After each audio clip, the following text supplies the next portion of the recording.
So I'm wanting to share with you the steps, some steps of building a year and even a life, starting with a life that you want. So now that you're finally here, let's shift into action. The first step in creating a year that truly reflects who we are is to gain clarity. Because without clarity, right, there isn't direction. So step one, create clarity. What do you want? Okay, it's a big question. And remember, there's so many big things and deep things that we are going to touch on tonight. And it's by all means way more than just 30 minutes and 20 minutes worth. But this is what we can have. And we're going to offer overviews of steps to help you and give you tools and help you start to think. But it's unfortunately not a full circle because every step, every single technique is a journey, and we need to assess where we're at with it so that we grow in it according to what we need. But we'll chat about that a little later. We have an answer for you in a 12-week program that can be a follow-up. But nevertheless, step one, we need to create our clarity. So I want you to just rephrase that intentionality that you thought about earlier. Take a moment to reflect on your intentions for this year. Not just what you're wanting to achieve, but actually, who do you want to become? I want to ask you two questions. What do you truly want from this year? Just start with this year. What do you truly want from this year? And then what areas of your life need growth? Use this simple diagram to guide your thoughts. And there can be many more. But just scan that and just take note. What do you truly want this year? And what areas of your life do you think need growth to get you there? Or need focus to get you there?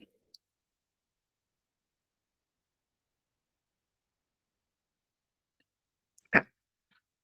Because I'm wanting to ask you a question that's a little bit uncomfortable perhaps, but what is the cost of you wasting your own potential? Because the truth is, we don't get an unlimited number of years. We get one life, one mind, one body. That's all. And I don't want to sound depressing, but I just want you to focus on using it wisely. And at the end of that, when you look back, often the biggest weight on people's heart isn't the things that they failed at. It will be the things you never fully gave yourself to. Because we are so good at making excuses for perhaps why we are not living fully, or why we are not chasing the dream we want, why we're not chasing that lifestyle we desire, or making those changes in our relationships, or et cetera, et cetera. Now it's not the right time, or I'm not ready. Well, you're here tonight, right? Are you? That's a great step in becoming ready. Well done. And what if I fail? But let me ask you, what if you don't? And what if you can learn a lot by failing? What if this is the year you stop waiting for permission? You step forward with unwavering intention, fully present, fully committed. No more hesitations, no more holding back. And step two, I want to address this factor of following your own rhythm, not the world's, not the people around you. Your thoughts, remember, your thoughts determine your direction. But the world is very noisy. It's distracting. It puts a lot of thoughts in our mind that's not supposed to be ours, okay? It tells you what success is supposed to look like, how you should be, what you should chase. And if you follow that or someone else's rhythm, you'll always be out of sync with yourself. That's just a fact. Okay, but it doesn't mean we can't look at other people and be inspired, but we need to make it our own. We need to put it into our own rhythm and shape it into our own rhythm. Your rhythm is unique to you. We cannot put and stick other things on us. It's not based on what everyone else is doing. Your rhythm is unique to you. It's not based on what everyone else is doing. It's not based on random timelines or expectations. It's about what actually fits who you are, what energizes you, what brings you alive. And that's actually the key word, alive. Right? Living alive, okay? Not living a slow death, but living alive, okay? You know that feeling. We often feel it, whether we sometimes feel it like once a year or once a month, perhaps once a week, when you're fully present, when you know, oh, this is what really fills my tank. This is what motivates me. This is what this, when you are filled like that, a challenge actually feels easier. So when you're doing something that really clicks so deeply inside you, the time disappears. And that's the rhythm we want to build our life around. That's actually what the feeling we're wanting to experience. But it takes a journey, and it takes some discipline and some reflection to build that. So take a second and think about it. Where in your life are you living in your own rhythm? Because it's important to know where you do experience that. There's some good tools and techniques and already that is in yourself, that is resources that you can reuse in other areas to make that more. So a very personal example, okay, for so long, I didn't chase my rhythm, okay? I chased another rhythm of acceptance and looking for significance in all the wrong places, striving to prove my worth, looking for affirmation and approval. But then, very recently, I again had this confirmation. I had this experience, this moment at a conference I attended. And after we were in a choir, and afterwards, before the big event, we practiced and we walked down into the auditorium of the stadium.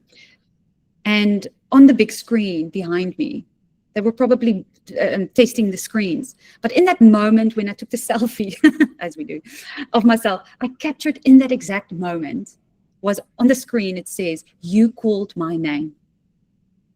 And when I saw that photo with my face and the screen behind me that says, "You called my name," that moment hit me so hard, so deeply. Because, again, I remembered, because I spent so many years chasing worth, only to be reminded that I was already called, already chosen. That realization shifted something in me. My rhythm doesn't have to be about striving anymore. It's about walking in what I already have, finding that rhythm of mine, stepping into it, and continuing with it. It's a rhythm, okay? So where would you say in your life have you perhaps started following a rhythm that isn't actually yours? Okay, and what might that reason be? We'll chat about that now as well. And how can you realign yourself to your own rhythm?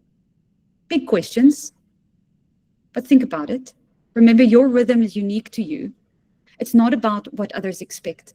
It's about what actually brings you alive. Okay, there's 7 steps. Step 3, understand yourself. Not just who you are, but why you ended up like this. Because we're wanting to reframe it, right? We're wanting to renew our mind. Because you didn't just wake up like this, like how you are this morning.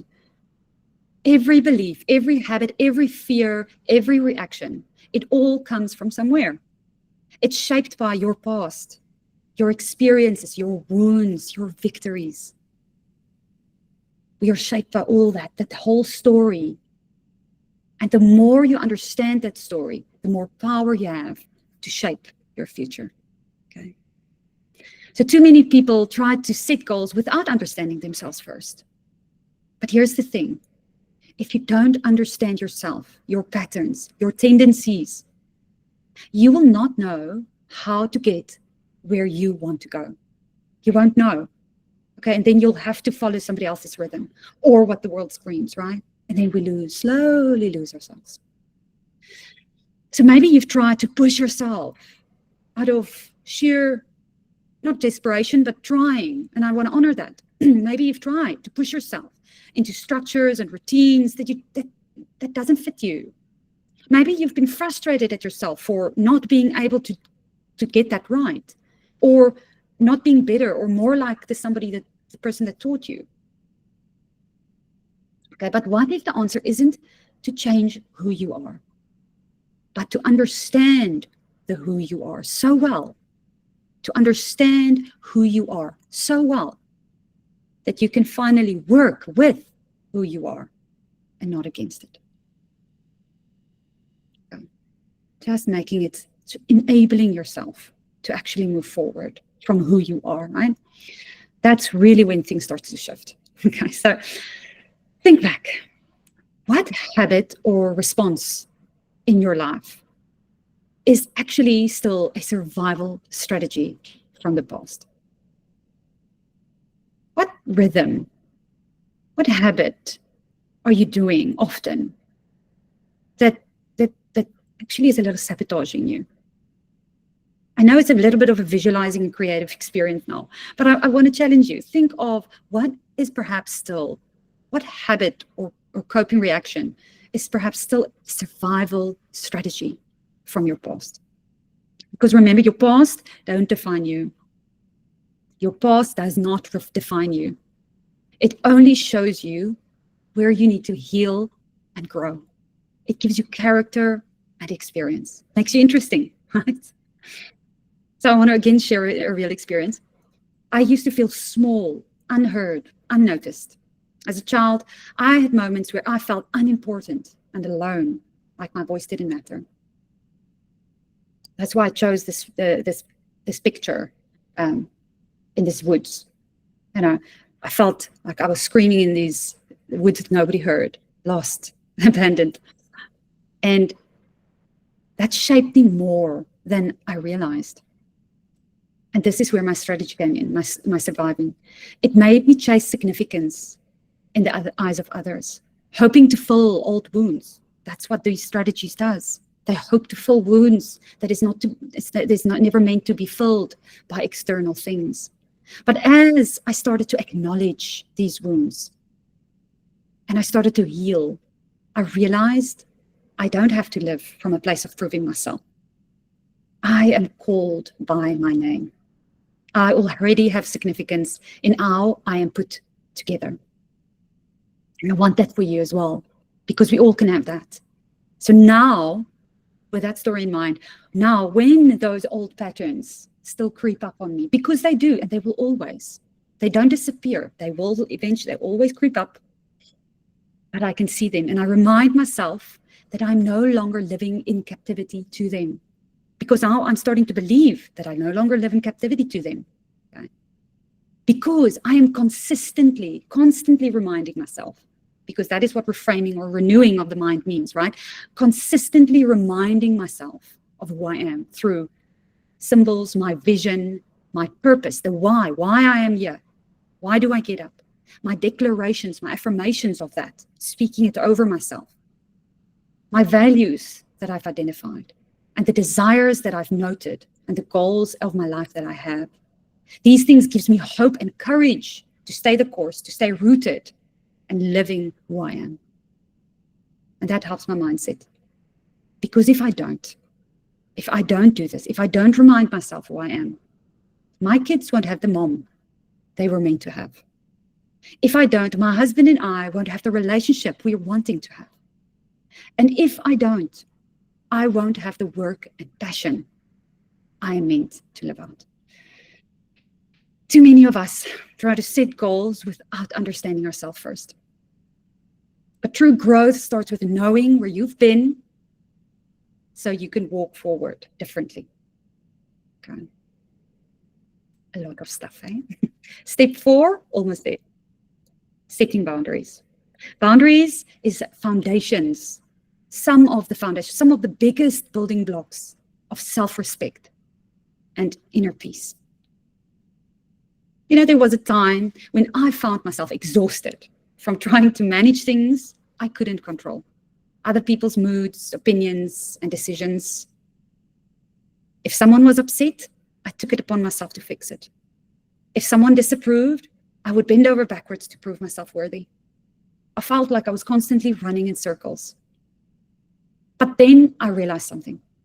No matter how much I adjusted myself to keep others happy, it was never enough. Their feelings, their choices, their perceptions, those were never mine to control. I cannot control that. And in trying so hard to be everything to everyone, I was losing myself. And that's when I began to understand what boundaries really are. But I also once thought that boundaries were just about controlling how others treat me. And it is. We need to teach other people who we are by the way we behave so that we can make sure no, sorry, I don't, respect that, or I don't agree with that. But I want to help you. It's more than that. I've learned that it's also about protecting the whole of me, what belongs to me, what is in my yard, my time, my energy, my emotions, my well-being. This is mine. I need to own it. Okay, so picture your life as a garden. Okay, another visualizing, sorry, very creative. Okay. Picture your life as a garden. See a garden, a yard, right? Your yard. Because your thoughts, your dreams, your choices, they grow in there. Okay. And it's up to you to nurture them. Are they going to be nurtured? Yes or no? It is yours to own. It's yours to prioritize and choose. But when you're always in someone else's yard, trying to fix things, managing situations for others, or trying to convince others, you are neglecting your own garden, and you're doing an injustice to their garden, because you're doing things for them that they should be doing for themselves. Remember, we are responsible for ourselves and responsible to others. And they are responsible for themselves and to me. We cannot do more. Right? So setting boundaries isn't about building walls around others or ourselves. It's about stepping out of other people's space and back into our own. But even in my own story, even with this realization, I still felt the urge sometimes to correct, to convince, or to smooth things over for others, until I came across a simple yet powerful concept that changed a lot of things for me. And that is let them. Yes, let them misunderstand. Let them make their own choices. Let them live as they choose. And I'll do the same. Because remember, they need to take responsibility for themselves. And I need to be responsible for me. Right? Because if I'm so occupied with what they're needing to do, I'm mingling so much, I'm trying so much to alter my behavior so that they can hopefully change, or that they can do better, etc., etc. They don't know what they need. They need to know what they need. And once I stop mingling, they can perhaps figure out what they need, right? So allow them, let them. Okay. This isn't a rude stance of, I'll let you, right?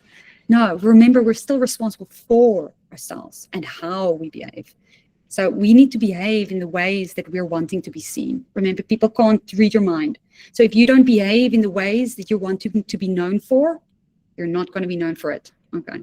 So responsibility for who you are. So at first, the let them felt like I was giving up. But soon I realized that let them only works when paired with healthy boundaries. Because it's not tolerating everything. It's about being intentional with where you invest your energy, right? So and that takes some deliberate reflection as to what do I want to be involved in? Where do I want to engage? Am I really passionate? Why do I think I really exist? Because that is where I need to pour my energy in.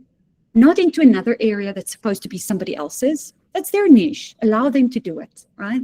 Let them be the pear tree and you be the apple tree, okay? So you need to figure out what kind of tree you are. So let them believe also. So if you struggle with other people's perceptions and judgments, the let them also helps with, let them believe what they want. Remember, you can't change it. You can't control. But let yourself stop trying to change their minds. It's that peace. Let them behave as they will. But let yourself walk away from what doesn't serve you or it's toxic. Let them react, but let yourself stop apologizing for who you are. They will react. Okay? Because here's an important part. The moment you let go of the expectation that you can change people and circumstances into what you wish them to be, the more peace you will have. The moment you can let go of the expectation that you can change people or circumstances into what you wish them to be, the more peace you will have. This doesn't mean we give up. It means that regardless of their change or lack of change, we still influence, we still show up, and we still behave from who we are, rather than reacting to how the situation or others make you to be. This isn't about being passive. It's about finding alignment. It's the difference between waiting for others to change and deciding to have peace in that moment.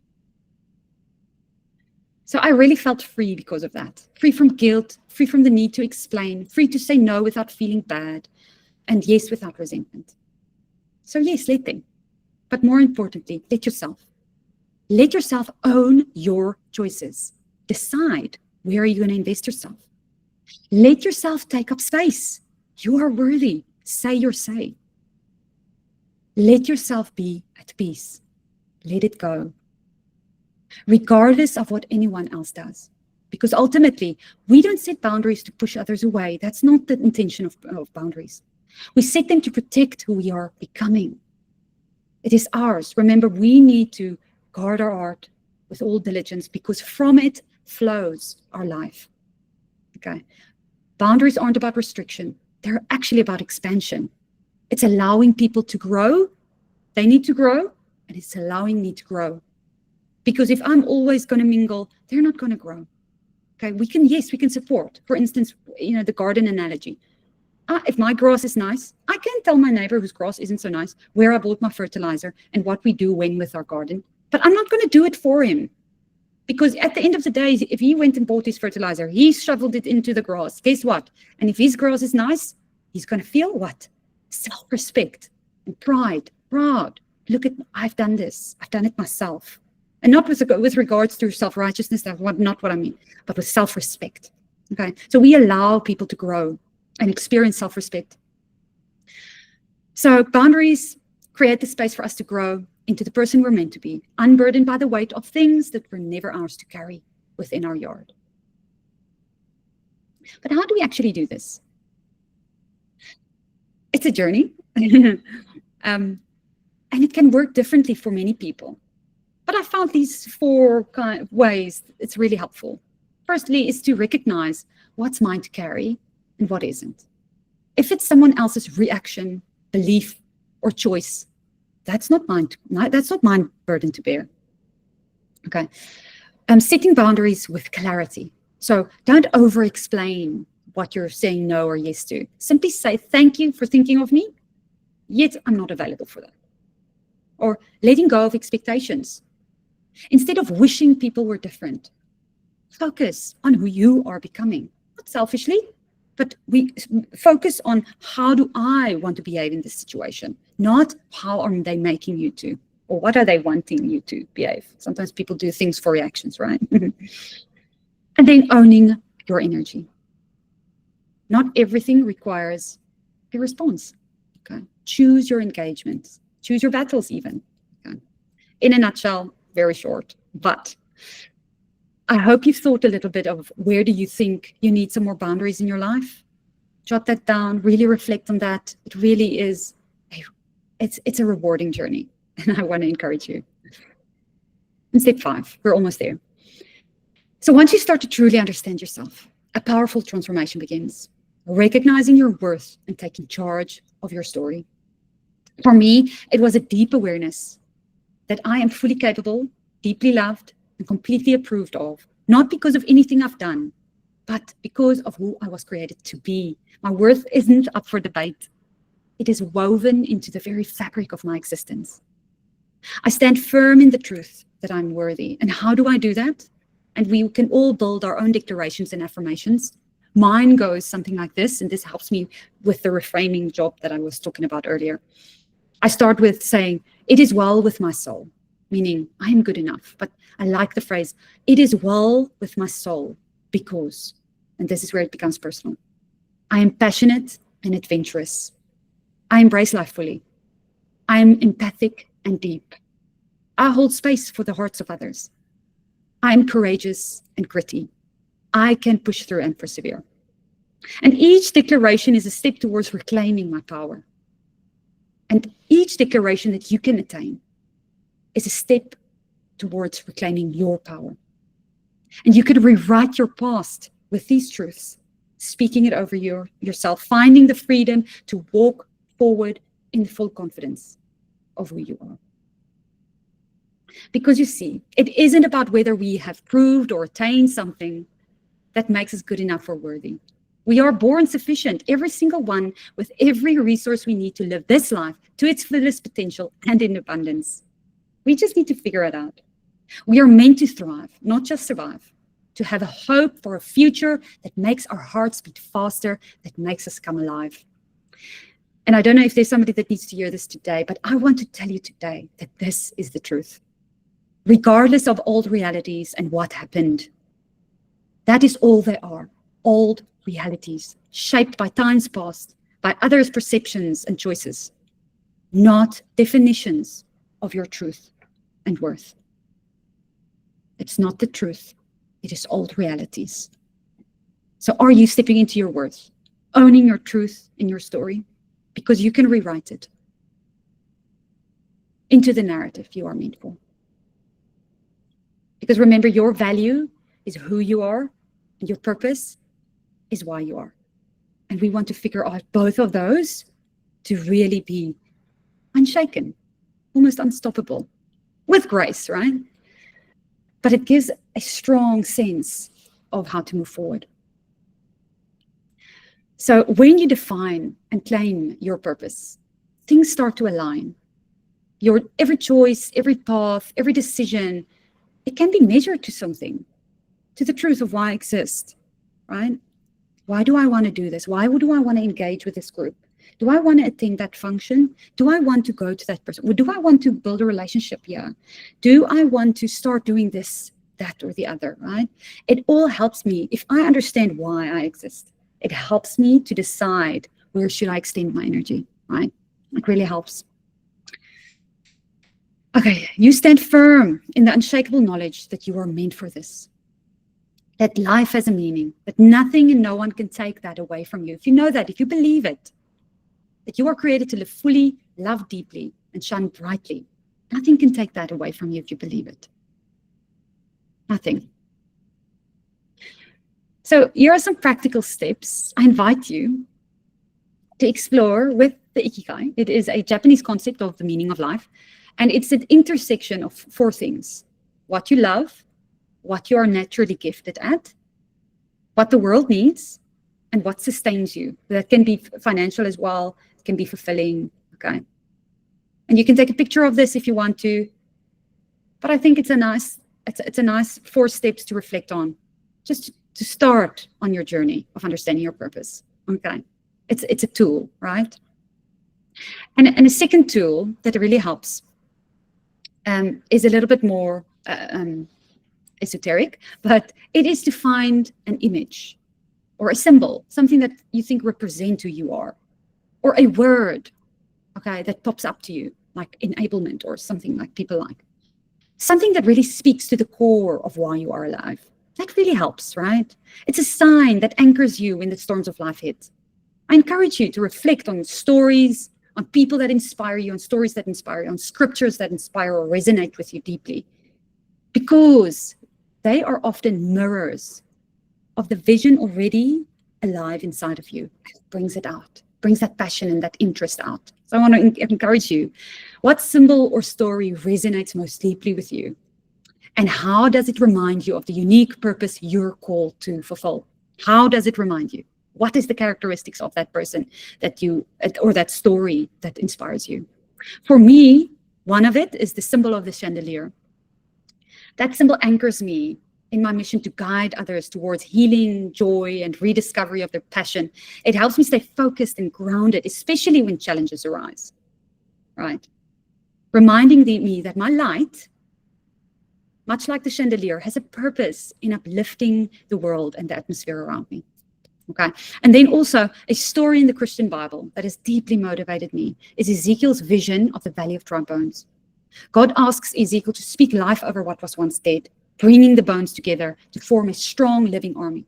And this resonated with me because it's a vivid picture of what I believe, that God wants to work through us, inviting us to team up with him to restore life and purpose where there was once brokenness. Just like the Ikigai reveals how each of us is uniquely designed, it meets to meet specific needs in the world only you can. This story also affirms that we are called to activate, awaken, and equip, but so much more because we are so diverse. Each one of us has a unique path. That's what I want to tell you. And I want to encourage you that in your own way, you are meant to live that fully. Please live that fully. The world needs it. Okay. And then finally, last but not least, the power of your words. We don't just describe reality with our words. We shape it. So every time you tell yourself, I'm not good enough, or nothing ever works for me, you literally are training your brain to expect it, to repeat it. But what if you started speaking life instead? Actually declaring things over yourself and your future that are true. Because here's what I know. What you speak over your life, you will start to see. What if you start changing thinking like, I'm not successful enough, to perhaps saying, I am building a life that is meaningful to me? Or instead of, I'll never get it right, to say, look at what I've already come so far.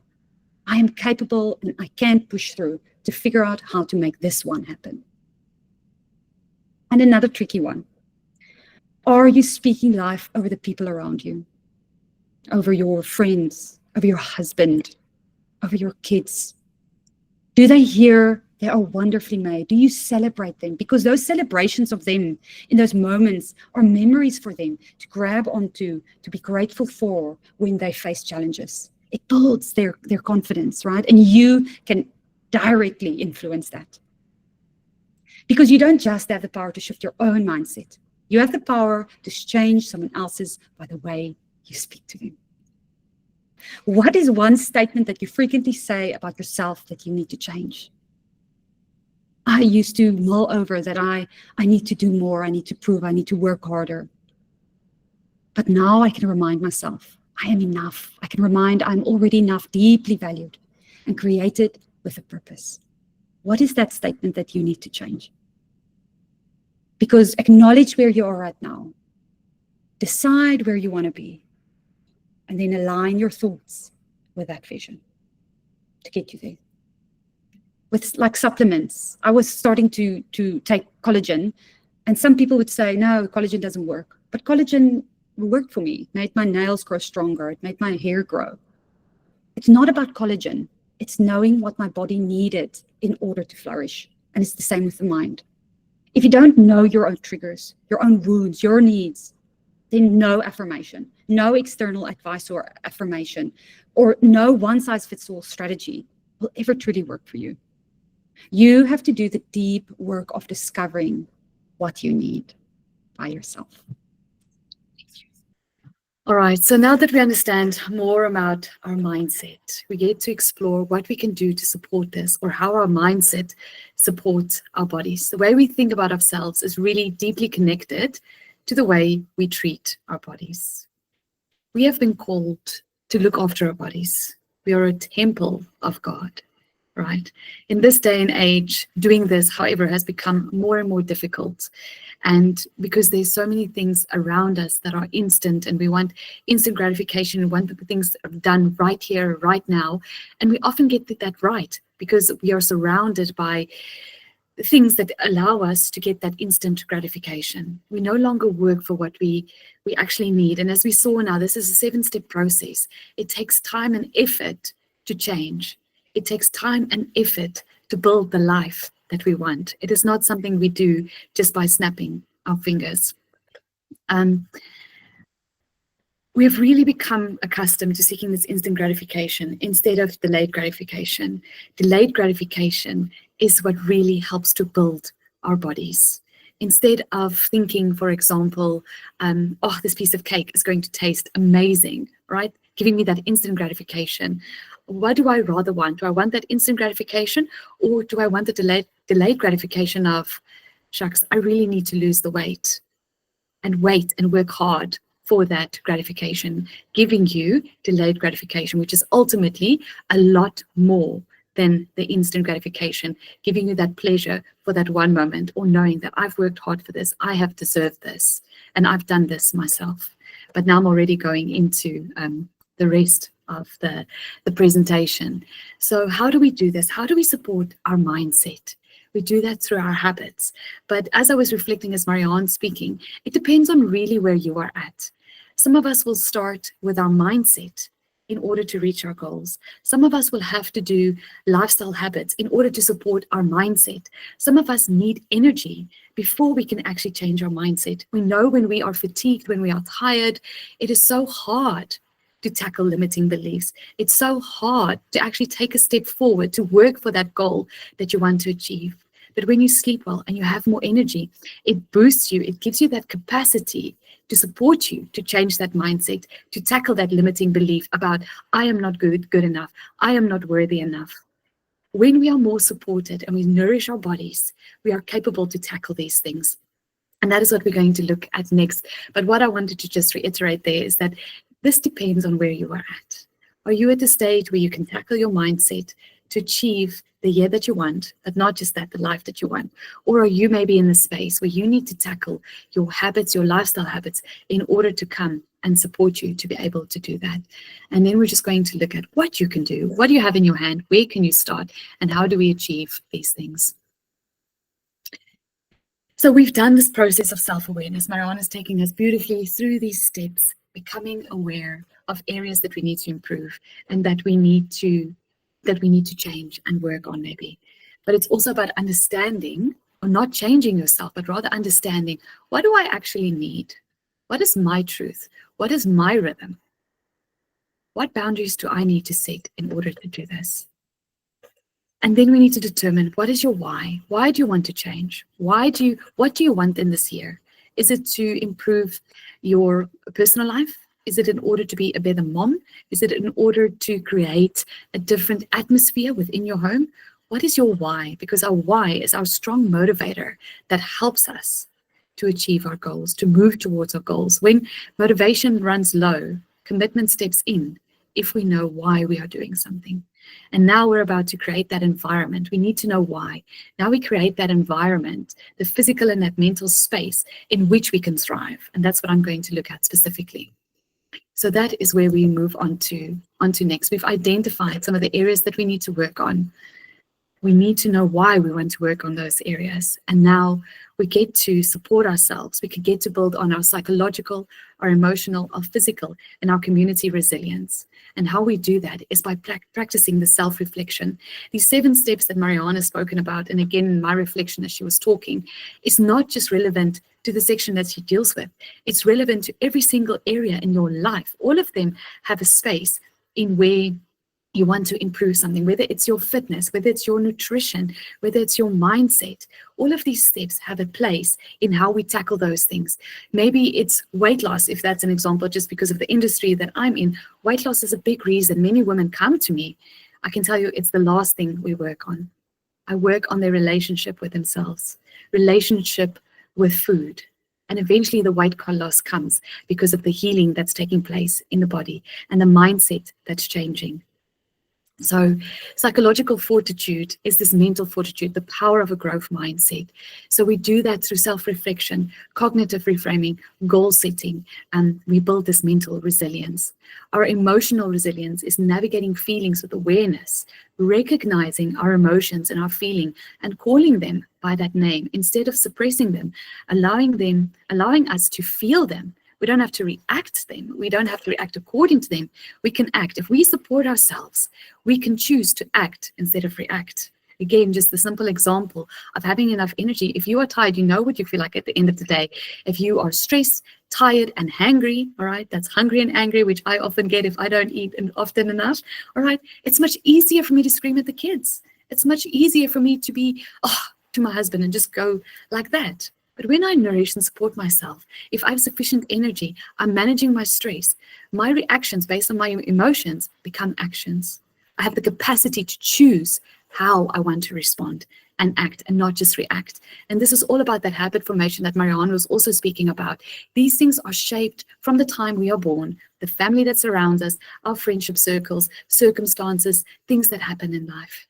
But we get to change those things. We can get to support ourselves, nourish ourselves, to step up and show up better. We can do this through mindfulness and journaling. There's so many wonderful ways that we can work on building these areas of resilience. And then, of course, physical resilience, which is the foundation of our energy, of strength and capacity. These are things that support us, like regular exercise, nutrition, hydration, sleep. All of these wonderful things can really come and support us if we know how to do them and what works for you. What works for me does not necessarily work for you. And there that self-awareness comes again, and knowing yourself, and then being able to meet those goals, because you are setting the goals now, not anymore because I'm doing Mariaan's goals or Candace's goals. I'm setting the goals according to me, because I know me. I know what I need and where I can start. We often fail in our goal setting because our goals are elaborate and they're not ours. And we need to have that self-awareness. And then lastly, which is such an important and beautiful form of resilience, is this community resilience, support with networks, things like these webinars where we can come together and just really support one another. You know, it's about getting involved in local groups and clubs and food banks and resource centers, or just entering a WhatsApp group with close friends that support one another. This is really one way we get to also achieve our goals, is using this community, because it brings accountability, and we need accountability in order to achieve our goals. So the healthy habits, these are just some of the foundational ones that I usually start with my clients, and not even all of these. There are many more that we get to do and to choose from, but for the sake of time, these are the ones that we focus on, and these are the ones that really can build a strong foundation for you upon which you can build. Healthy habits support the mental process of setting ourselves up for the year we want, right? Nutrition, how we fuel our body, how we balance our body. It helps support energy and focus and our overall well-being. Exercise, do we move regularly enough? Because it boosts your mood, it reduces your stress and builds that physical resilience, emotional resilience, psychological resilience. And if you do it with a friend, community resilience as well. Sleep, we need to prioritize quality sleep. We need to rest to enhance our recovery, mental clarity and emotional balance.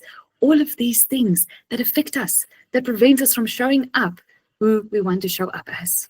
I know I want to change the atmosphere in my home this year, because last year I underwent so many traumatic events and the joy got sucked out of our home.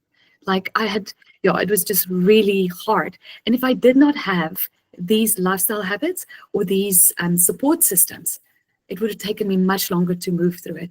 I had to realize I couldn't exercise the way I wanted anymore because I was adding more stress to my body than my body could handle. And I went into freeze mode. So I had to realize, shucks, I need to actually calm down. I need to walk. I need to stretch. I need to, slow down in order to manage these high stress levels, okay, and help my body to recover in order to deal with the emotional trauma that I was undergoing. I had to nourish myself with the right nutrition as well, sleep, hydration, and all of these things, and community. So meaningful connection is another one.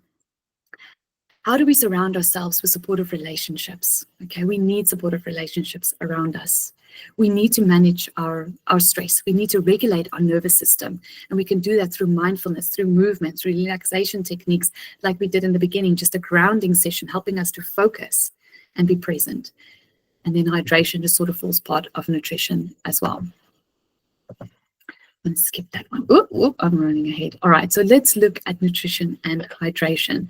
Now, these areas we need to work on. We need to nourish ourselves, but we also need to hydrate ourselves. Even mild forms of dehydration affects your cognitive function, your mood, and your energy levels as well. All right. It increases your fatigue. So by making small changes, even in hydration, by starting your day with a glass of water, or ensuring that you are getting between 6 and 8 or maybe 10 glasses of water, depending on how much your body needs, actually adds a form of support. And that's an easy change to bring in. If you need to change somewhere, and just start somewhere to try and start supporting yourself. So the question is, where can you change your nutrition or your hydration, right? If we look at nutrition, okay, whole unprocessed foods, those are the things that nourish and support us. Processed foods, you get too much sugar, preservatives, colorants, they destroy our gut microbiome. And that's where our serotonin and our dopamine and all these wonderful hormones are created and made that actually gives us pleasure when we do things. If these guys are flourishing, or if the gut microbiome is flourishing and they're producing all of these hormones, when we do something nice for ourselves, we exercise or we have connection, these hormones are exacerbated, they get secreted, and we feel fantastic. Again, supporting us for the year that we want, but more importantly, for the life that we want. It sustains us. It's not a short-lived thing because we can continue to do it because we're looking after our bodies.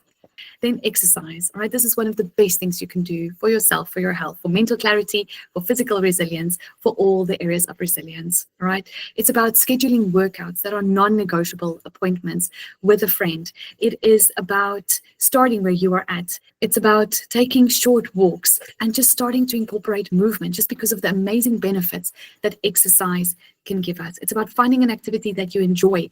Then you can multiply again on those feeling good hormones because you're doing something that's physically active. They already get released, those endorphins. If you're doing something you enjoy, it's multiplied. If you go outside, it's multiplied even more. If you are in nature, you get another surge of those hormones. So there's like a quadruple surge of hormones coming in, empowering you to be strong and to show up. Well, that's what it does for me. It empowers me and it helps me to be strong and to show up and to tackle the day and to tackle it well, the way I want to do it.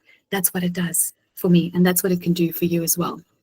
And that supports me in the life that I want, in the life that I'm creating for myself and my family. Meaningful connection. So human connection plays a vital role in our mental and emotional well-being. We know that if it's not going well with our partners or our kids, how much that affects us. So we can boost this, okay? We can even support this even more by meeting up regularly with friends, all right? Join a community group, or like Mariaan was sharing earlier, she's joining a community. She doesn't know how much that community is actually going to mean to her. She's doing it with her husband, which is fantastic, and the reason they're going. But they're going to get so much more benefit because they're going to find a community. They're going to do something they enjoy, and they're going to be supported.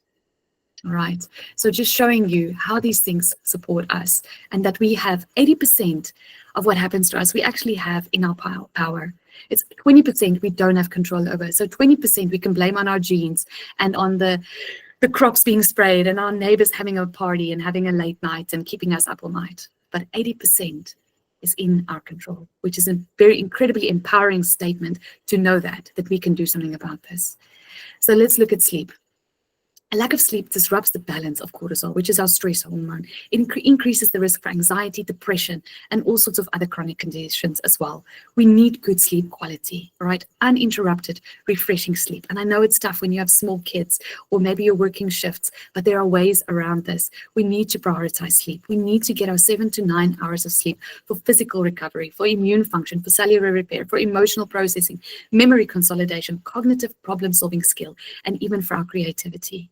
All right, we need our creativity in creating the life that we want, and we get that restoration with sleep. Then lastly, stress management. Now, all of these things are actually ways in which we can manage stress. Okay, we can support our bodies. If our bodies are well nourished, we are more resilient towards stress. When we hydrate, we're more resilient. When we exercise, we reduce stress, we manage stress.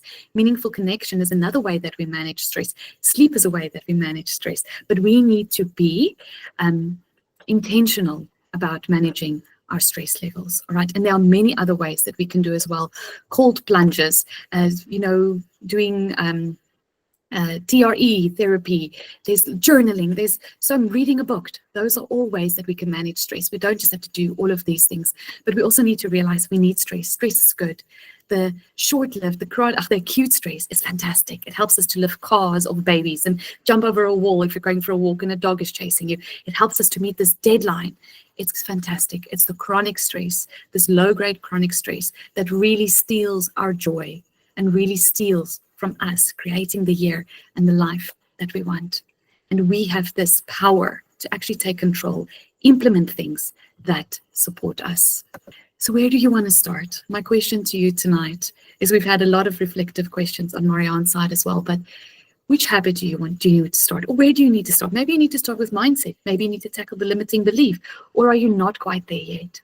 Do you need to maybe start with the basics, nutrition, whole unprocessed foods that support and nourish your bodies, that helps your cell to heal, helps your body to detox, so that you have the energy and capacity to tackle the tough limiting beliefs or stuff that people have spoken over you.